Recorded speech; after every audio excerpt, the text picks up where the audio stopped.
పశ్చిమాసియా నేడు యుద్ధ శకలాల్లో ఇవాళ చిక్కున్నటువంటి పరిస్థితి యావత్ ప్రపంచాన్ని అనేక కష్టాలకు కడగండ్లకు కారణమవుతా ఉన్నది. ఇరాన్ మీద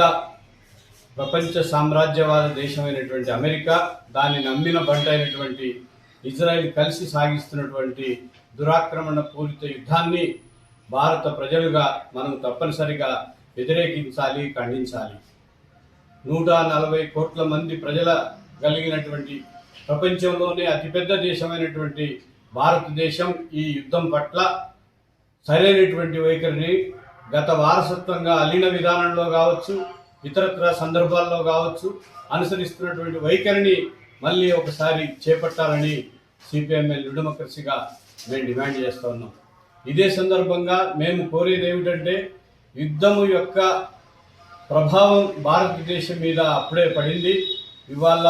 వంట గ్యాస్ కోసం కావచ్చు, పెట్రోల్ కోసం కావచ్చు, డీజిల్ కోసం కావచ్చు, ప్రజలందరూ పనులు మానుకొని వీధుల్లో క్యూలు కడుతున్నటువంటి సందర్భాన్ని మనం చూస్తూ ఉన్నాం. నరేంద్ర మోడీ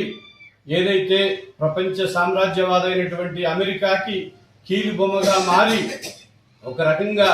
అత్యంత లొంగుబాటు విధానాన్ని అనుసరిస్తూ డూడు బసవన్నలాగా తలూపేటువంటి వైఖరిని మానుకొని ఒకనాడు ప్రపంచంలో అలీనోద్యమానికి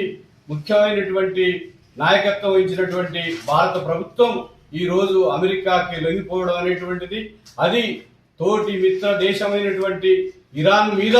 బాంబులేసి వాళ్ళ దాన్ని హతమార్చేటువంటి ఒక క్రమానికి పూనుకుంటున్నటువంటి సందర్భం ఏదైతే ఉందో తప్పనిసరిగా ఇరాన్ మీద వెంటనే యుద్ధాన్ని ఆపాలని నరేంద్ర మోడీ సర్కార్ ఇవాళ ఒక నిర్ణయం తీసుకోవాలి. నేను ఏది చెప్తే అది ట్రంప్ వింటాడు, ట్రంప్ నాకు మంచి మిత్రుడు